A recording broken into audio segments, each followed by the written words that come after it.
One of my most important life decisions was coming to the US to get my MBA. That was 10 years ago. However, as the cost of higher education rapidly increases, many people say that MBA is overpriced and overrated. So, is it worth it? And is it still worth it in 2022? Today, I'll share my experience and break down in detail the pros and cons for you. So, write down my train of thought, and there will also be bonus slides at the end.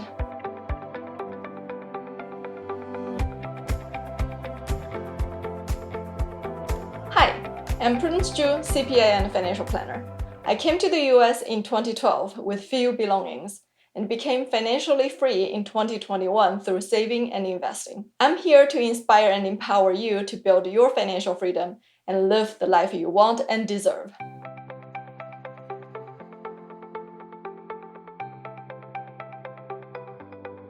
In 2011, I worked and lived in West Africa for a private equity firm. I made good money in a Chinese standard and worked with ultra-rich and influential people.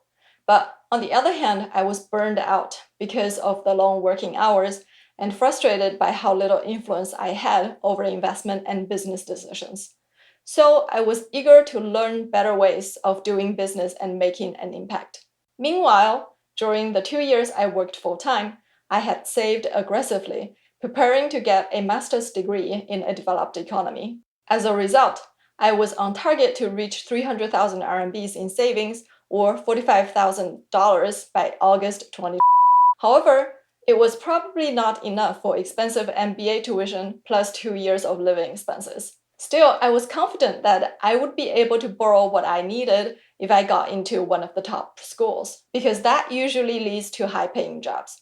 So MBA became a prudent financial decision compared to other master's programs, and it would work well with my goal of learning how to create an impactful business.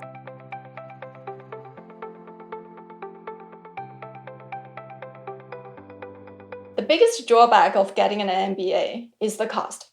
Not only the tuition and board, but also people who get an MBA already have jobs, so they would be losing out on 2 years of income. Shen Huang, a YouTuber that graduated from LBS, surveyed 20 recent MBA graduates from the top 10 programs around the world. He found out that the average cost for a top 10 MBA program was $200,000. That includes tuition, room and board, international immersion programs, travel, and business suits. Yes, those are expensive and must be budgeted. In addition, the opportunity cost would be 2 years of income that people would lose while getting their MBA. So it might be helpful to do a break-even analysis to understand how long it would take for you to earn enough money back after graduation. For example, if you are paying 100% out of pocket for your MBA program, and if you are making $75,000 a year working, your opportunity cost for 2 years would be $150,000. Including the $200,000 program cost and living expenses, the total cost would be $350,000.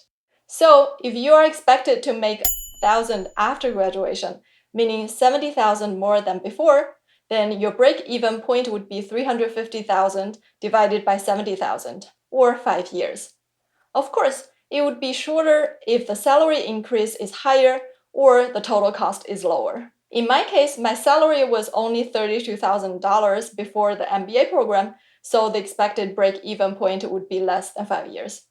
And I got even luckier. I'll tell you how in a little bit. To get the most out of an MBA program, it is essential to know what you're looking for. Since my priorities were employment, entrepreneurship, and alumni network, I looked for programs that would fulfill those criteria. In addition, since I'm an Asian woman, diversity was also critical for me. Conveniently, most of those criteria are also what ranking organizations use, so it wasn't hard for me to find the information I needed. In the end, I came up with a list of top programs in the US, LBS in London, and 2 schools that ranked between 20 to 30 in the US and are known to hand out generous scholarship as Plan B, just in case. Ultimately, I was lucky to get a full scholarship from the University of Notre Dame, which made the decision a no-brainer. Now, all of a sudden, I no longer had a purpose for the money I had been saving. So I planned a month-long trip to Kenya, Israel, and 7 other European countries. I'll share some cool pictures from the trip at the end of this video. I then put aside some money for my living expenses and gave the rest to my parents as a symbol of gratitude for raising me with love and teaching me to be independent. I also want to mention that one of the metrics I looked at was the percentage of married students. Because I was single, I wanted to hang out with fun-loving friends, so I intentionally avoided programs with a high percentage of married students. Anecdotally, I later met my current husband at Notre Dame, but he was not my classmate nor my professor. That's a story for another day. Back to the question if an MBA is worth it. In my case, it definitely was, not only financially but also on various other fronts. It helped me build skills and a leadership foundation, tremendously increased my probability of finding a job in the US, added me to a network of people I could count on, and created memories and friendships that I would value for a lifetime. However, life was not a bed of roses. Coming from an unconventional background, that is to say, my work experience before my MBA program was not from a Big Four accounting firm or a well-known international company. As a result, I found it extremely hard to find a job after graduation, even though I did everything I could think of. I moved from South Bend to Chicago a month before graduation to look for jobs. I had a printed portfolio of past highlight projects, networked with the Chinese community and the alumni network, talked to headhunters, went to professional networking events, filled out countless online applications, asked for internal referrals, interned for free, and the list goes on. Only 6 months later, I was finally offered a full-time position in Skokie, a suburb 40 minutes drive to the north of downtown Chicago, where I rented. Despite all that, I'm still grateful that my former boss had confidence in me and gave me an opportunity. Also, thanks to him, I started learning financial automation, details of financial statements, and complicated but adaptable financial modeling.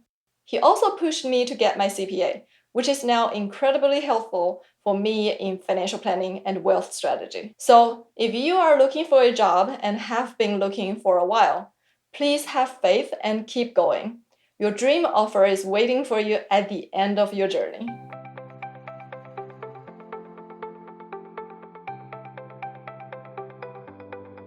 Okay, enough about me and back to our topic. Is an MBA still worth it in 2022?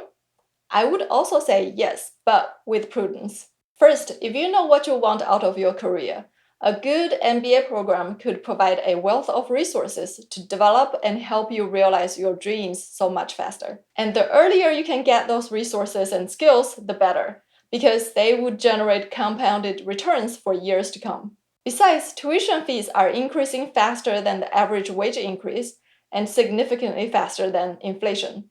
So you should get it earlier before it gets even more expensive. But I also have to caution that the average salary stats are skewed by the graduates who found high-paying jobs in investment banking, consulting, and tech.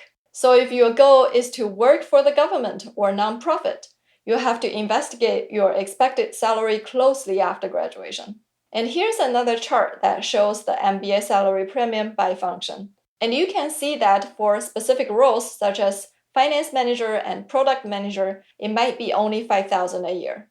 In that case, the break-even point could be as long as 80 years, which won't make financial sense. So then you must analyze if it's worth it for your specific situation and goals. Of course, there are alternatives to a 2-year full-time MBA program, and they might equally help you achieve your goals. Executive MBA or EMBA are usually sponsored by employers to upper middle management. The classes are most likely outside working hours, such as evenings and weekends. There are 1-year MBA programs, so half the cost, but less than half the experience if you ask me, because you'd be missing out on the summer intern opportunity, which is critical for many career switchers. There are part-time MBAs, also reimbursed by some employers. They are usually a 3 to 4 year commitment and would take up most of your free time outside of work. There are skill-based training and boot camps.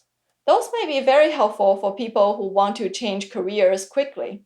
And of course, many other master programs depending on what you want to do. These days, I see more innovative programs that combine resources from different schools with a startup focus. I highly recommend the Masters of Science in Innovation and Venture Development program at Arizona State University, which I just graduated from in July. It was terrific and ideal for people who want to get into product management, innovation, or start their own business. To summarize, getting an MBA was one of my best decisions. I can't thank the University of Notre Dame enough for the financial support, for creating a wonderful experience, and for a strong alumni network. Without those, I wouldn't be here today. But please keep in mind that your situation might be very different from mine. So it is critical to understand your goals, earning potential, break-even point, and alternatives to find a solution that would best help you succeed. I hope today's episode inspired you to think about how best to advance your career and achieve your goals. If you liked it, please give it a thumbs up and share it with others. We are also available on your favorite podcast platform under Invest with Prudence. Please subscribe to my channel if you want to learn more strategies to achieve your financial freedom and live the life you want. See you next time!